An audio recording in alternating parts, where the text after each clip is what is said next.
Welcome home. We are WNST, AM 1570, Towson, Baltimore.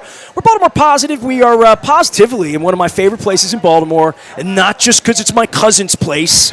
We're here at Gertrude's. Gert's having, some people had crab cakes. I had the catfish with the shrimp Creole, because I like King Creole. It was my favorite Elvis movie.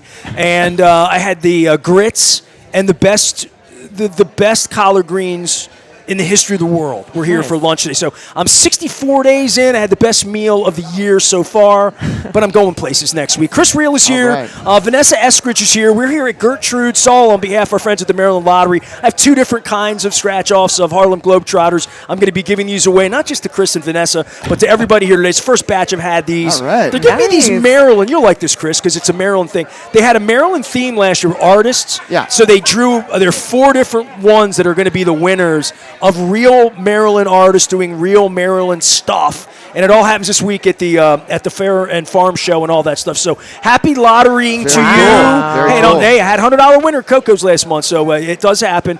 We're here on behalf of my friend, and I'm looking here. I got my reading glasses on. No Mean City, Baltimore, 1966. I had Dan in this space about 90 days ago, and he's powdering himself right now, getting ready for all these performances. And his son's coming, so that's good. We're going to talk fly fishing with Nick and county roads and whatnot. You've done tourism. You've been on my show before. Yes, sir. And when I said to Dan, who I knew was going to punk out on me today, I'm like, I want Will Schwarz. I did 40 minutes with Will Schwarz on Zoom today. Now, Will did my television show in 1998 with Buddy Ryan and Lawrence Taylor, so that was its own thing. And then Dan's kid's coming on, and that's cool, and I'm getting him. And Chris, I know, through tourism and whatever. And Ron Cassie's coming over to talk about Baltimore baseball with me.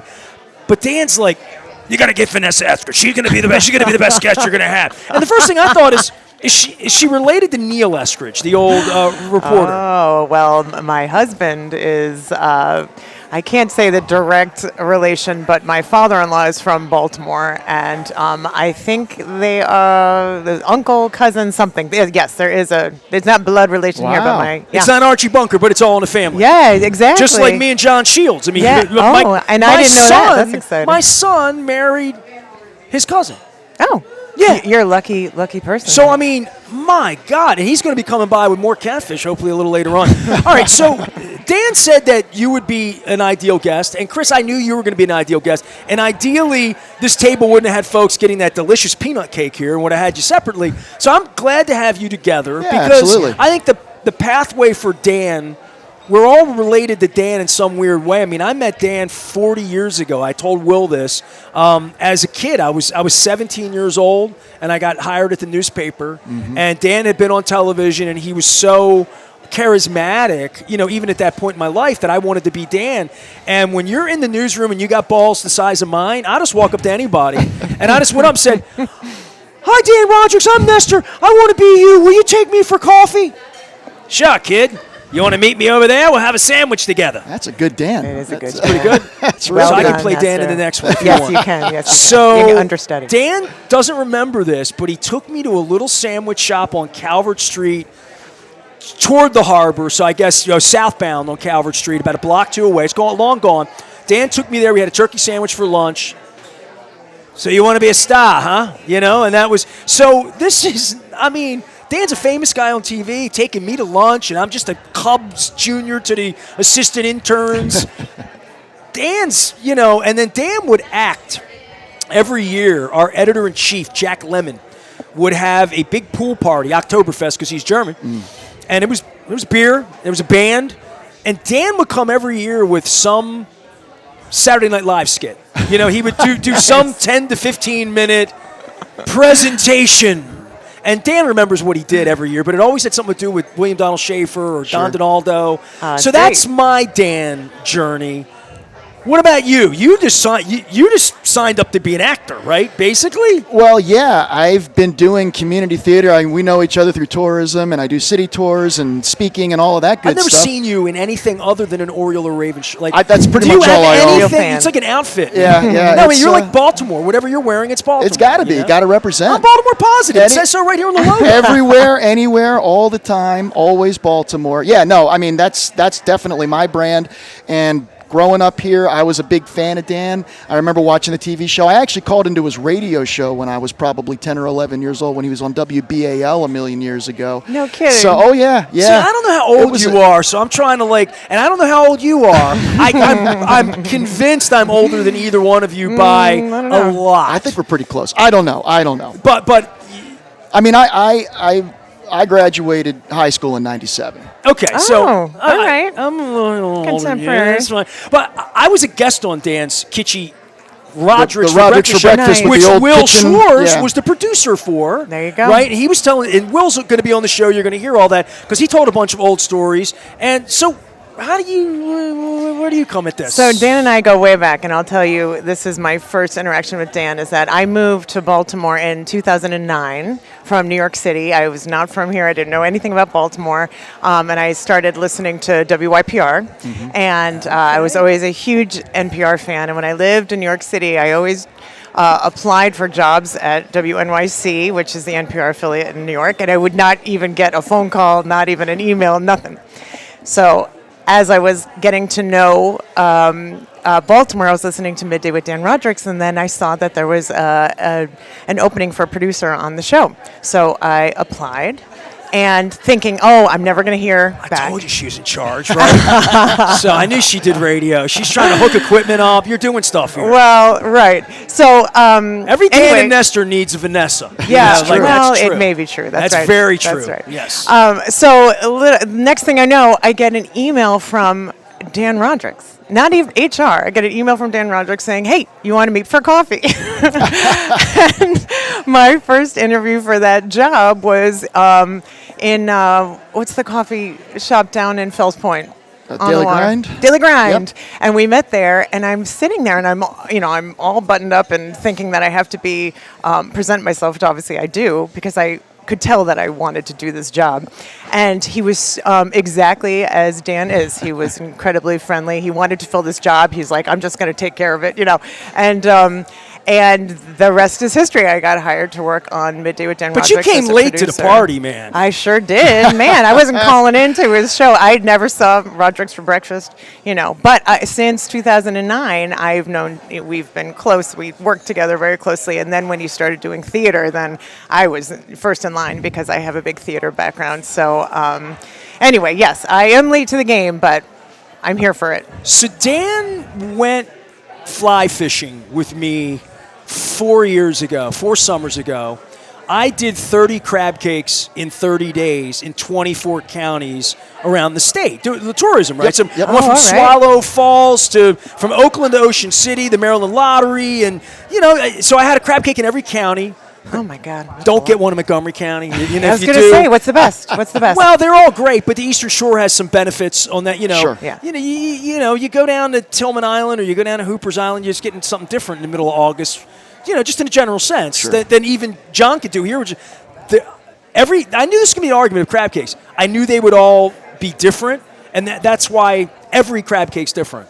Everyone has their grandmother's recipe, and they're all the best, yeah. and they're all different. It's an impossible question to answer. So that's I get why that all the time. I don't answer in that. tourism. Who All has the right. best crab cakes? And I I'm hear like, you. But I was trying to find reasons that would be interesting to do things I'd never done. And I had never been fly fishing, even though I had been to Montana and watched it on the side of the road, went to Yellowstone. I'm like, man, I'd love to do that. That would be cool. Dan said, I'll take you. Nick was his son, who's in the show. Will be here later on in Dan's steed. We'll take you fly fishing. So Dan met me in Williamsport, Luke, Maryland, at a McDonald's.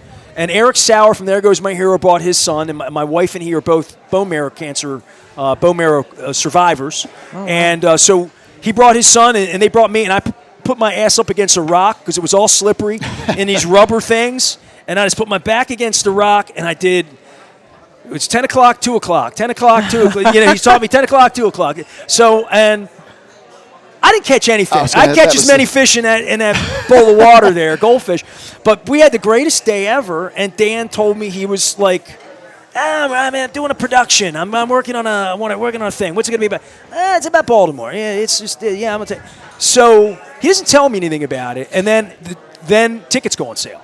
Huh. Baltimore, you have no idea. I'm like, all right, Dan, get down to Fadley's. Nice crab cake there. Mm-hmm. Met me down at Fadley's, and he doesn't know what to make of me. And I wear him out on the air. Like, and I always say to him, dude, you did radio like 2-3 hours at a time. I didn't do it at your pace. I'm like, after 30 minutes, he looks like he needs to leave. like when I'm done with him, he's ashen face. He really is. But I brought him to Fadley's, and we got to talking about it.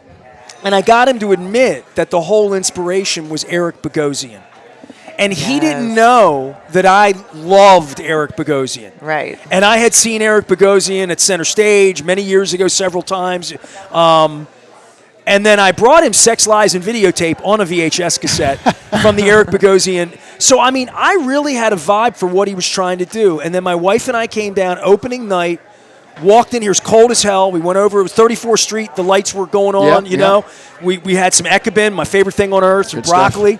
And we came in here cold as hell and walked upstairs, and we sat down.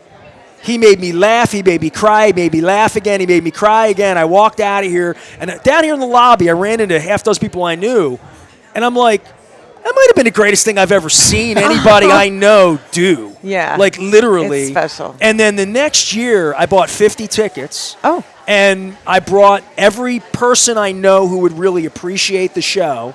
A lot of my clients, it was my Christmas friends, family, my son. We all ate Fadley's dinner in the conference room at the BMA. And I brought 50 people to the show, and then 35 of us closed the bar that night, Christmas time a year and a half ago. Good time. And everyone wanted Dan's email to write to him personally to tell him how great the show was. And then I missed the damn court thing because it happened and it blinked. Yeah. And then he put this thing together and came here 6 months ago. And I erroneously said George Wallace was a Republican because he sounded more like a Republican to me.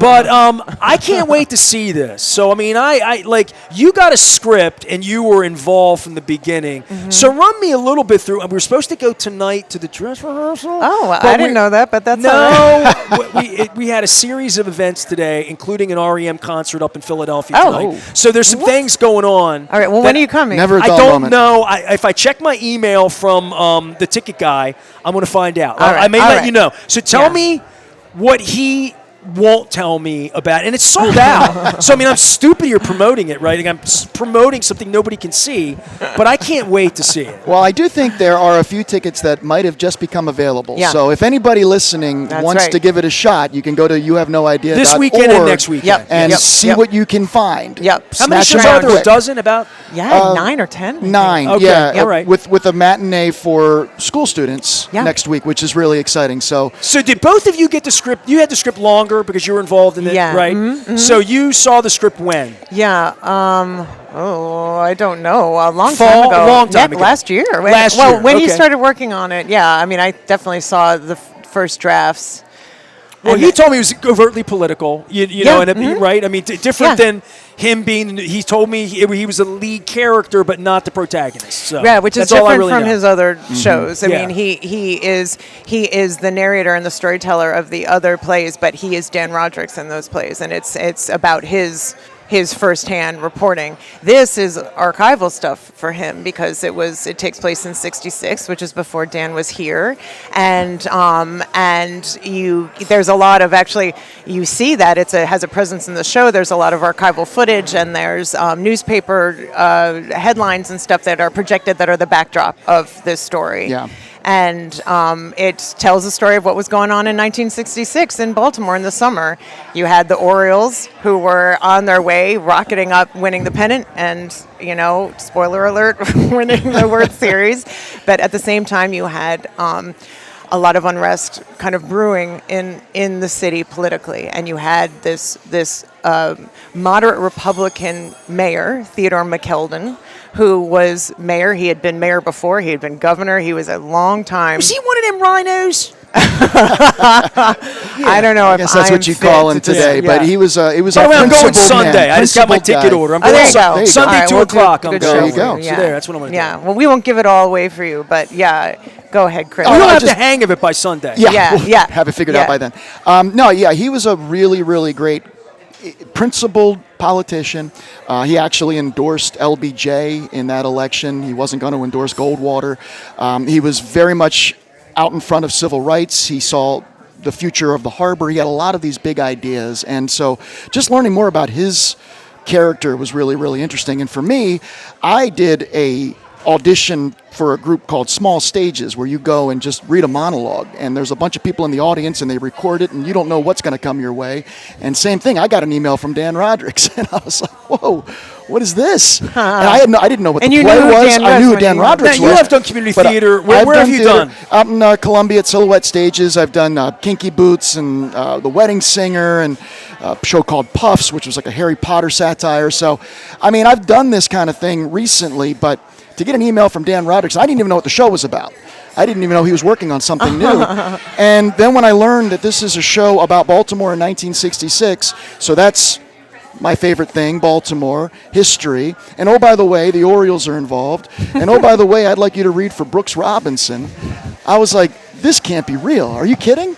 And it's been a journey. So you're ever Brooks since. Robinson. So Nick and I both play Brooks. We're splitting the run. So you're going to see Nick on Sunday. Nick is Dan's son. Yep. Nick just texted me. He's on his way over. Awesome. He's up here today. All right. So I'm looking forward to having him on, too. I've Yeah. never had him on. He's awesome. 10 o'clock, 2 o'clock. 10 o'clock, I'm going to do a little five Yeah, fish you here. guys can do a little 5-5 interview. So, I told Dan this, and the McKeldin part's interesting because anytime I'm ever with Bill at Fadley's, who's getting older in life now, when they ripped that plaza down, the fountain that was McKeldin, he lost his mind because he knew him from that era, from the 60s at Lexington Market, and thinks of him in a saintly, sort of one of the great citizens to ever be from Baltimore. Yeah. Literally. The good news is they got rid of the fountains, but it's still called McKeldin Square. Yeah, they actually have a nice little memorial down there. I don't know what it's all going to be. I quotes. lived at the Harbor for 20 years at Harbor City. Like, I'm doing Baltimore Positive, and I hope that I live long enough and I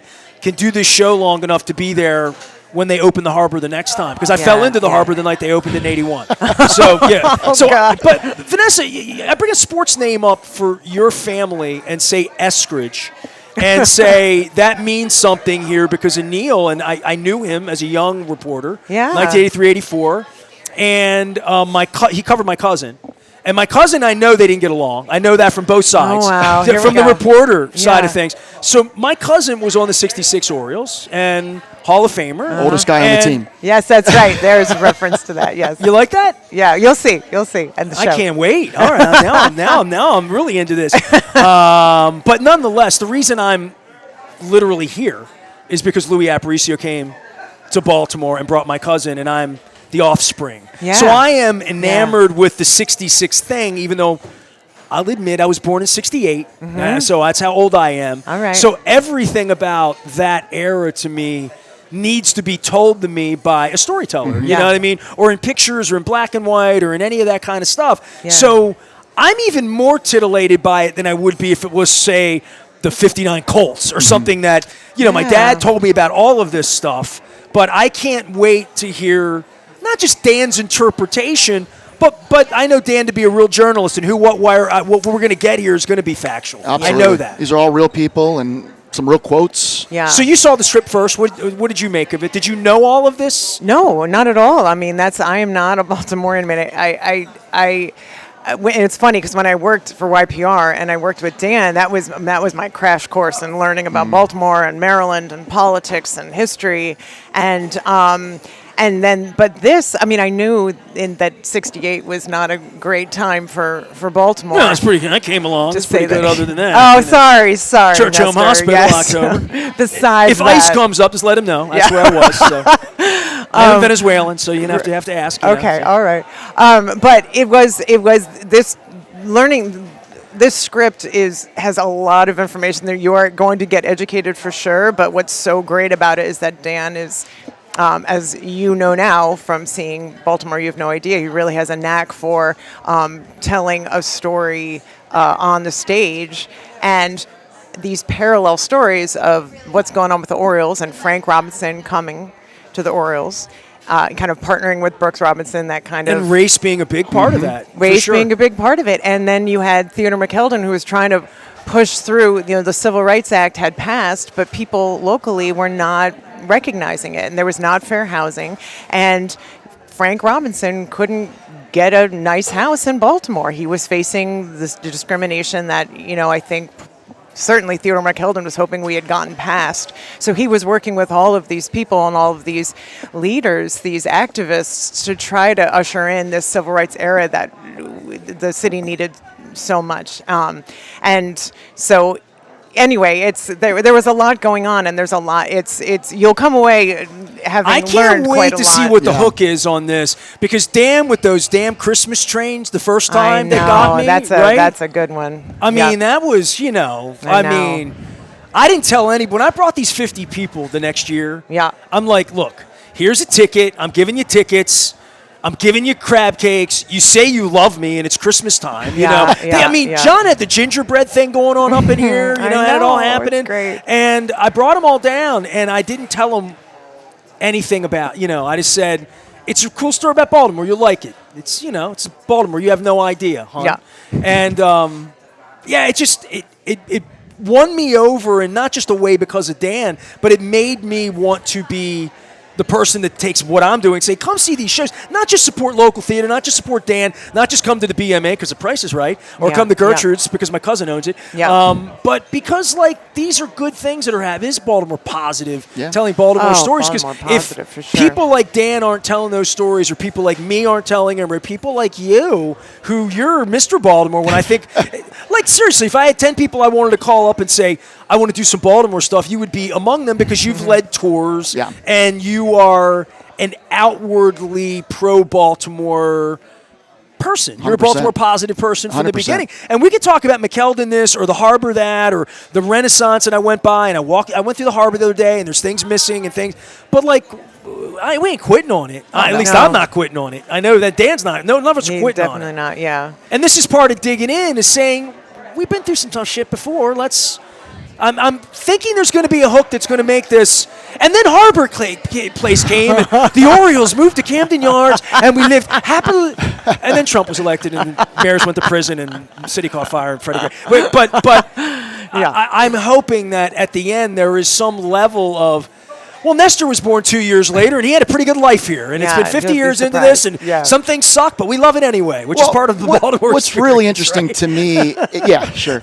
But how relevant this still is. Oh, yeah. And how we are still trying to reckon with some of these same challenges that we had way back in 1966. I ain't coming down to city to see the Orioles anymore. I live in Hartford County, and I don't go down to city anymore. I mean, I hear that every day of my life, and I'm like, I do too. I'm going to end that. It's funny because some of these lines, and we're talking about, this is set in 1966, but it could almost as easily be set right now. If you don't know who the characters are and who they're talking about, you could very easily think, oh, I know exactly who they're talking about or what they're talking about. And so that's really, really important. And that's why history is so important, and why I love what I do, because contextualizing where we've been helps us understand where we are, and helps us get to where we want to be. Have a vision for where the future might be. Yep. Yeah, because the city's been 100 different things, for fires. But, I go down to the CFG Bank Arena, and I think about seeing the Clippers play at the Civic Center, or seeing, Sean Cassidy in 1978. God. But there is something about, and I remember hearing Joe Ehrman, former Colt, talk about the theology of a space. That when I go by Memorial Stadium here, it's... I tell John Hoey all the time, I love you, John. I love the Y, but it still is a little piece of me that breaks when you go by places that aren't what they used to be. Yeah. And as we sit here in Gertrude's here today, in the middle of the BMA, next to Hopkins, 3 minutes from where Memorial Stadium was, where a lot of this activity happened, I see the city in a different light when I come in. When I drove down, I drove Black Raven on the way down here today. I think the city's coming back, and I feel good about that part of it. Yeah. I feel like we're, and Ron Cassie wrote about this. He'll be my guest. A renaissance. But you're an out of towner, so you see it through a different prism than maybe my wife, who got here in 2003, or who visited before that, or Dan, who got here in the 70s, Yeah. I mean, that is for sure. But I also feel like, and I have to credit Dan a lot with it kind of indoctrinating me. What I love about Dan's perspective on Baltimore is that he talks about it warts and all, and he's very reasonable about it, but he's such a champion. And so I kind of seeing Baltimore through his eyes actually really helped me understand the city on a level I think I wouldn't otherwise, as being an out-of-towner and just kind of being a transplant. And I live here. We have 3 kids. We're raising them here. They're from Maryland, so I don't know, it's pretty special. But I've been here a while now too, so I see these trends that you're talking about, and I mean, Freddie Gray to mayors going to jail to COVID to Trump doing everything. The Key Bridge going. I mean, we've been through it. Yeah, we really been through it. I mean, really been yeah. through it. And that's why you wear this Orioles top, and I'm Ravens, and I'm writing a FU to John Harbaugh today, amongst other things. But I mean, I've been through it dealing with out-of-towners coming in here and taking my media pass away because they just don't understand the city. They don't, especially these people that own the Orioles now. They're like they lost 500,000 people last year. And I would say this for the show, and I'm looking at Brooks and Frank, and nobody loved me more than Brooks. Brooks treated me like family because he loved Louis. Now, Frank and I had a more, adversarial relationship. It wasn't awful, but it wasn't awesome. And I see those guys, and I think Baltimore and how I fought to get Baltimore back on the road jerseys when Angelos thought we were Washington's team, and we lost the Colts, and when I worked with Dan, and we fought to get the Ravens back, and there are people that got imported to Baltimore in 2009 that have no association with the Colts, no association with the fact that the Ravens were not gifted to us. We had to put a lot of money, a lot of heart. We had to steal a team. Yeah. We had to, so the sports part of that, for the heartbeat as an Aparicio and a guy that's invested in sports, this story about how sports can lift a city and change a city and be part of that, I know that's glued in to No Mean City. I know it's built in there. It's built into my first book in Purple Rain 1. It's built into Purple Rain. It was built into 58 and 59 with the Colts, because when these things happen, they really mark moments in time. I don't know about the Flacco thing because I'm a little older, and I wasn't 12 when it happened, and what that's going to mean for sports. Yeah. But the Orioles are still eating off of Louis and Brooks and Frank and Boog in a large way, and it changes everything about how people can relate to each other, black and white, rich and poor, when we have a parade. And that goes for any city. Sure. Well, 100%. You could be cynical about it and say, sports isn't real life, and that's actually a line that we hear in this play, that, you can't, it's not so simple, but there's really something hugely powerful about an entire city and region being lifted. Winning. Yeah.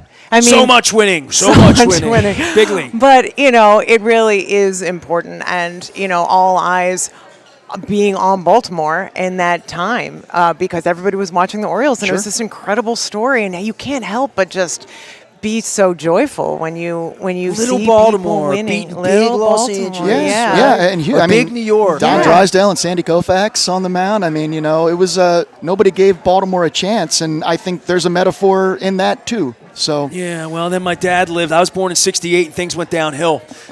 Mets beat the Orioles. Well, we're not going to talk about '69. We're just going to cement into 1966. Yeah, my dad didn't like '69. He liked '66 a lot better. Chris Riehl is my guest. Vanessa Eskridge, not Etheridge. Melissa Etheridge. That's right. Eskridge. That's easy for me to say because I knew Neil. So that's right. That's so wild. Of course, you knew Neil. That's great. Well, she's trying to green room me because she's done radio. What are we going to do? And I am the pricktologist of never, because I don't know what's going to come out of this mic. Yeah, that's right. Nobody would listen if they knew what I was going to say, right? I mean, it wouldn't be any fun. But you were concerned, and I didn't do a lot of research on you at all. I didn't. Right. I just thought she's Dan's girl. Yeah, she's going to be a great guest. We're going to talk about what we're going to talk about. But I do think that the beginning of what I came at was how Dan comes at you and where you found Dan. Yeah. Because you either found Dan on television, you found him in the 7-Eleven buying a paper, you found him over coffee in your doctor's office,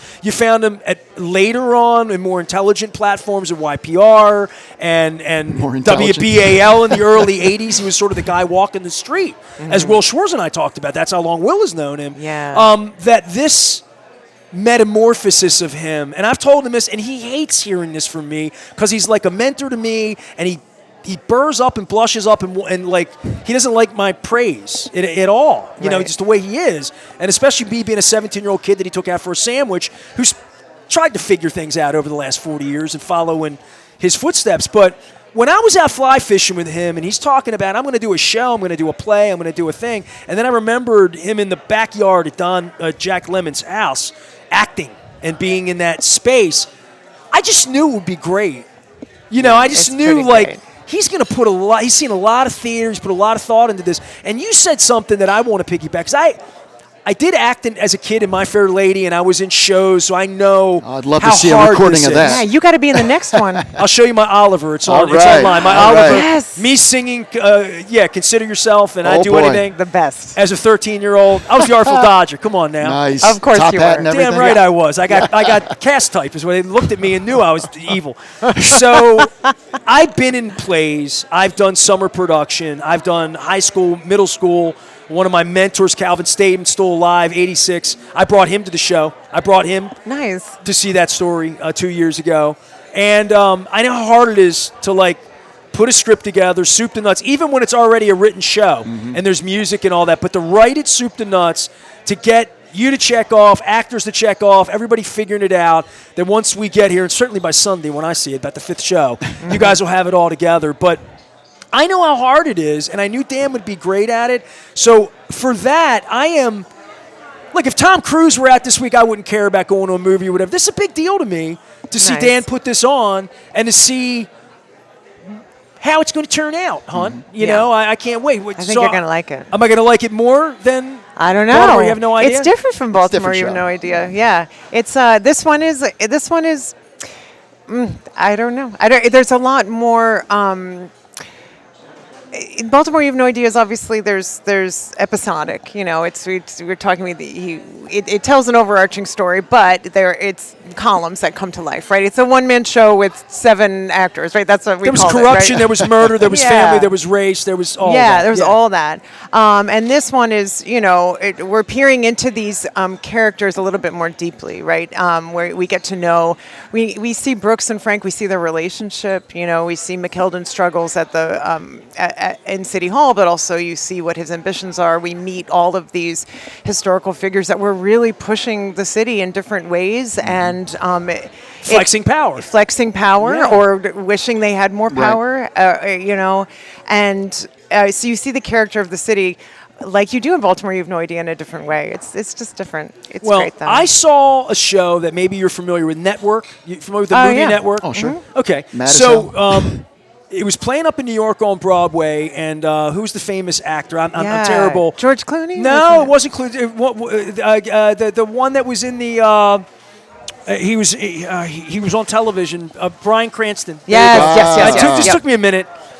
Cranston did Network on Broadway, and I saw Network as an 8-year-old child. My parents shouldn't have taken me to an R-rated movie, but they did. Faye Dunaway, William Holden, the whole deal. And, I'm as mad as hell, and I'm not going to take this anymore, right? Yeah, So, yeah. and you remember that your whole life, right? And I went on Broadway right before the plague. I guess 18 or 19. It was in that period of time. And Cranston's one of the biggest stars in the world. It was a really tough ticket.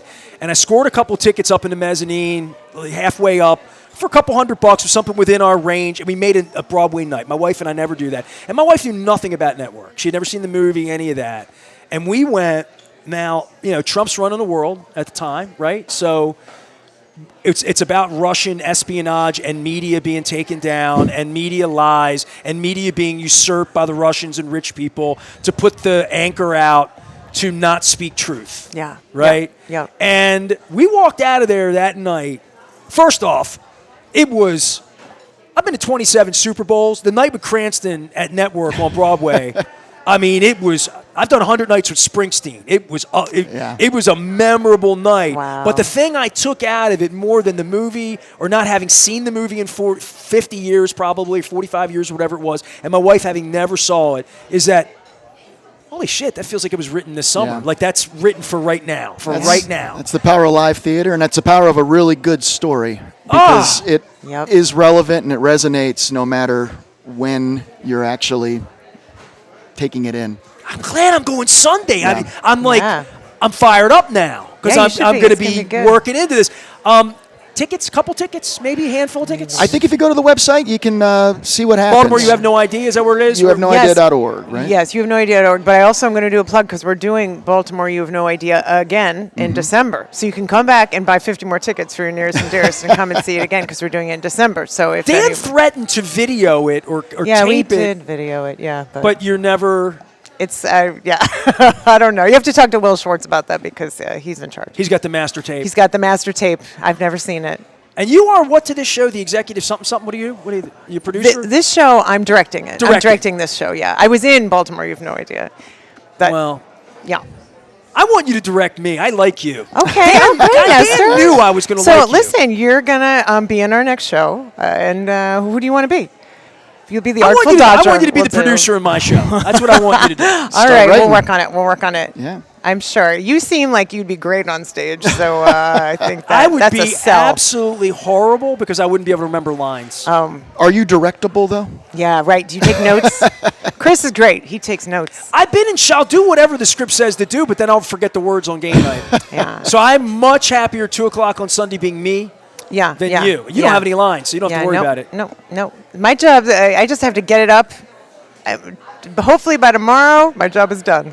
I sang in a band. I've never directed before, but that's got to be quite a feeling after all the work that goes in, and then you actually see it up there. What is that like? Yeah, it's incredible. But like me, I'm always like mentally taking notes. But I'm like, nope, I'm not supposed to be telling anybody what to do. There's something about when you all grab hands at the end, no matter who you are, I and know. do that. That is so like. It's a moment. That we got there. We made it. Oh, we made it's it, great. right? And this is a nice big cast too, which is really great. Yeah. So it's great to take a nice big bow with a lot of people. Well, I sang in a band for a long time, and remembering the words was always like, and there's melody, and you still. Yeah, I think you can do it. You can bring If forward the first you're gonna chorus and the focus, second one. yeah, we'll get you there. We'll get you there.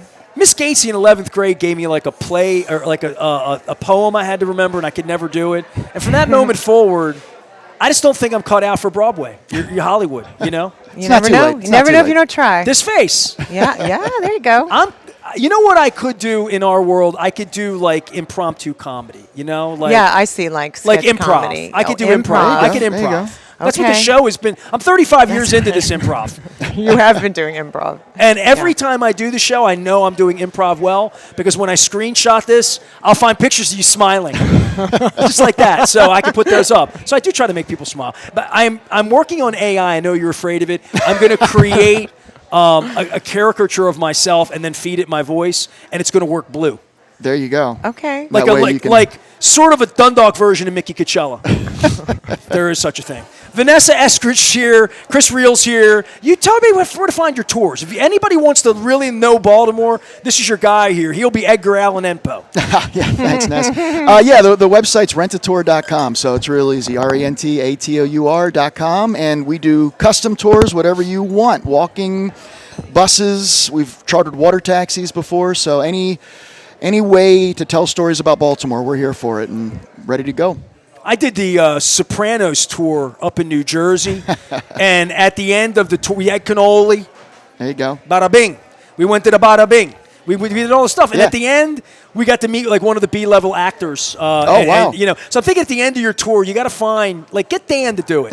At the end of your tour, you get to hang out with Dan. What do you think? That we could charge a lot for tickets. I bet you Yeah. could. That's what you I'm saying. could. You could. You throw this in with the Baltimore. You have no idea. So that's coming back in December. It's coming back in is December. the court docket not happening? We may bring it back. I don't know. So this is kind of like, Dan calls it his Baltimore trilogy, right? Which is really, I think, pretty cool. You can kind of package that and do it again. Don't lie to me. You haven't lied to me yet. You're honest. Did you tape that one? Is that on No, videotape? we did not tape Baltimore docket. All right, because I was going We'll hit have to Will, do it again. because I want to see it. But Yeah. if there was It was good. It's a a good one. code for me to have one view, like Yeah. on Netflix or something, I would go. Yeah, view but it. it's live theater. It happens and then it's gone. All Unless right. we bring it back. Catch it while you can. Dan Rodricks right. is doing No Mean City. It is Baltimore 1966. We're here at the BMA, and this exhibit they have here is... Did you see the Amy Amy Sherrill? Sherrill? Yeah. It's It sold is. out. I'm trying to There get are just there. people I know. everywhere. It's incredible. It's been... Tell like Baltimore positive things, right? Yeah, it's what a gift for Baltimore Yep. to have this exhibition here, Yeah. and obviously people are noticing because every time we've come for rehearsal, there's no place Oh, to it's park. packed. There's no place to park. That's right. to wait to park. I was Yeah, going to say, I know. waited Wait to to park.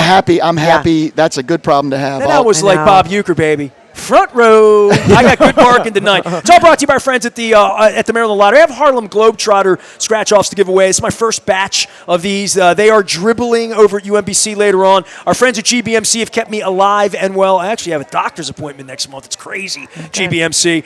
We're also going to do Walk a Mile in Their Shoes as well in April. I am committed to that on April the 17th, as well as our friends at Farnan and Dermer. I have to say that slowly because and they're a sponsor, and they know I'm going to screw their name up. So the Comfort guys, they took care of me with our HVAC, and I hope some people win these. Every time I hold the Harlem Globetrotter, don't you hear? Yeah, a little Sweet Georgia Brown. Yeah, exactly. That's what I do. We're at the BMA. We're at Gertrude's. My cousin owns the joint, and I'm not just saying this because he owns the joint. I had the best meal of the year thus far, and I am doing something pretty exotic next week that I'm not going to talk to Cassie about. But I'm doing something crazy next week. So pray for me. My passport. What are all the people who aren't suicidal saying? I have no suicidal thoughts. I have no, whatever that is. Yes, I want to. that's what you're whatever saying. the disclaimer is. Yes. Well, I'm using my passport, and I'm Hispanic, so you know. Oh, I see what you're saying. Yes. Okay. Well, be That careful. used to be a joke. Yeah, That's not a joke funny. anymore. I've seen Pam Bondi. Well, that's exciting, though. I mean, I seen we Pee hope to Wee see you German back. do his thing. So nonetheless. Yeah. So I'm hoping to have a meal that will eclipse the catfish I had today. Oh, all right. With the shrimp creole and the grits and the collard greens, but they've raised the high, bar. yeah, They've raised the bar here. They know how to at do it lunchtime. here. They know how to do it And I didn't even know what I knew the collard greens were going to be great, but it was unbelievable. Gertrude's, just like my Miss Gert was my neighbor. John Shields will be here later. We're going to talk to the folks at the BMA and talk about Amy Sherrill. But next up, Ron Cassie.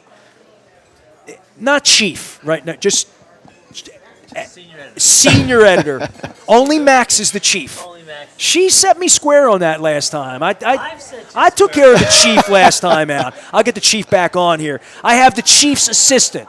The chief's, what would the assistant be? Kemosabe, right? Is that Kemosabe? I don't know what it is. I don't know. Ron Cassie's coming on next. He's going to talk baseball, and it better not be anything to do with the Mets. Maybe the Mets have recruited you now with the Alonso thing. Back for more at the BMA at Gertrude. Stay with us.